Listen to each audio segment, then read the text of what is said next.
It feels like for the last few months, we've all been kind of doing this and scratching our heads, trying to figure out this chronic absenteeism issue that every school district in the nation is facing. I mean, since the pandemic, absenteeism rates, chronic absenteeism rates have skyrocketed.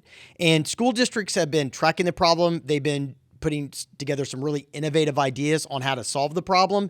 And, here at Caissa K-12, we've been rallying the troops and working on those problems for school districts throughout the nation too. But the issue is, what really are the causes? And I've been watching like YouTube videos, and I got kind of lost in a little bit of a rabbit hole. And I think people attribute many of the issues to the pandemic, but they can't figure out exactly how to uncork those problems. And I was just watching one YouTube video where parents were like, wow, we didn't feel welcome, but now we feel more welcomed. And when we show up, we get cookies and little treats, and people are very nice to us. But if the parents don't ever show up and the students don't ever show up, you don't get an opportunity to be nice to them, do you? So there's clearly a disconnect between the values that there used to be about getting children to attend school and the values now on maybe being okay with them not as attending much school. So I'm not going to bore you in this episode with the massive amounts of evidence there are that the first rule to learning is showing up. I mean, there's an old adage in business and the world is in sports is, 80% of the battle is showing up, and our kids aren't showing up. So we know that they need to show up. So I'm not going to kind of dig into those issues, but I do want to share with you kind of a summary sketch of a national poll that we just wrapped up. And I learned some things, and I was going to wait and give you the full boat breakdown of this in a longer video. I'm going to do that coming up. We're going to get really nerdy. We're going to really get down into this poll. But I found something that was so intriguing. I wanted to go and shoot a quick video right now and get that out to you, because maybe that'll help you get the parents and the students re-engaged in school, those students that are chronically absent. Of course, they're not all, but we're going to focus on those that are chronically absent. So we just finished our first ever chronic absenteeism intervention poll. And I like to use the word intervention because what I found is there are all kinds of companies and there are all kinds of state records and documents that will tell you the kids are absent, but they're not going to tell you what to do about it. And I wanted this data piece to be not just about why they're missing, but we wanted to connect the dots on why are you missing and what will it take to get you to show back up, to get your students to show up more regularly. And so that was kind of the main premise of this poll.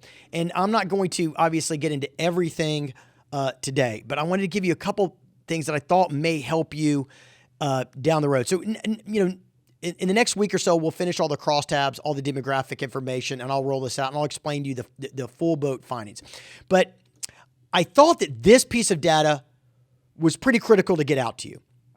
Is there appears to be a complete disconnect between what people say is important and what they're actually doing. And I wasn't sure when we ran the poll whether or not people just didn't believe in school attendance anymore. And I was prepared to start launching intervention campaigns for districts and that you should do to get kids back in school all around the importance of attending school. That's not the problem. As you can see here, 92% of parents think it's important or very important to have their kids show up to school. So that's not the rub. Now, look, before you say, how do we get the 92.5% up to 98%? You can't. I've been doing polls and data checking for, longer than I care to admit, right? Like decades now. And one thing that we've learned by doing a ton of polls throughout the years is there's about 9 to 12%, let's just say 10% roughly, it's 10 or 11% of the population that just is cantankerous. They don't agree with anything. They don't want anything. And there's just nothing you can do to move them, right? So anytime you see a number in a poll that's, 85, 88% or more, that's basically everybody that's reasonable in society. Because about 80%, 85%, 90% of the population, I know you're going to be shocked by this point. They're actually pretty reasonable. We all kind of agree on a lot of things. Maybe we disagree on the way to get there, but we kind of agree on what's important, right?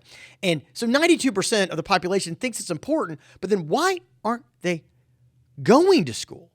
Why aren't they showing up then if it's so important? What is stopping them? And so I think that this kind of reflects upon a story that I received when we were doing some anecdotal information as part of getting ready for this poll. Is we did some surveys to try to figure out what are the right questions to ask parents, how should we word the questions to make sure that there's no cognitive bias connected to the questions, to make sure we get like really good pure data that we can use. And the one thing that we heard from a lot of parents is, I can't get my kids to go to school. What? Now, I'm a Gen Xer. Now, I remember, like we were raised by baby boomers, and we were the latchkey kids. And so we would either, show up to school or not show up to school. And it was kind of up to us. So we had kind of independently had to do it.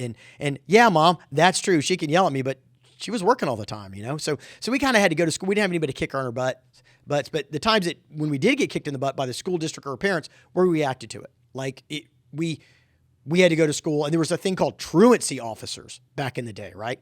Where you could have sticks to punish people and to punish students that didn't show up. Well, one of the things we learned by talking to hundreds of parents throughout the United States was, before we even did the survey, by the way, was they said, we just don't have the power to get them to show up anymore. You don't have the power to get your child to show up anymore. Well, if you spank them, you get into trouble. If you yell at them, you get into trouble. There's just it's a lack of discipline and a lack of energy to discipline the children, I think, was one of the things that we heard from a lot of the parents, is they didn't understand exactly what their power was.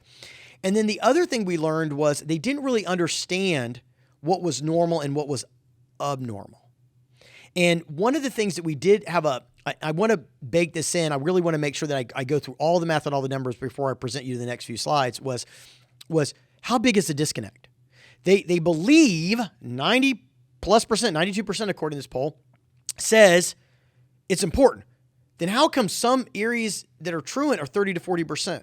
That's the disconnect we're going to start to explore. And that's the disconnect we're going to unravel, if you will, over the next couple weeks. And I think this is really vital because, like I said, I thought it was that parents didn't think it was important anymore for their children to attend school. And they do think it's important. And I think that that's probably my big takeaway for today is parents unanimously, by a great margin, agreed that school attendance is important. So now what can we do to get the kids to show up? And that's what we're going to start breaking down for you. Thanks for watching. I'm going to get the rest of this data baked out so we can have it to you as soon as possible.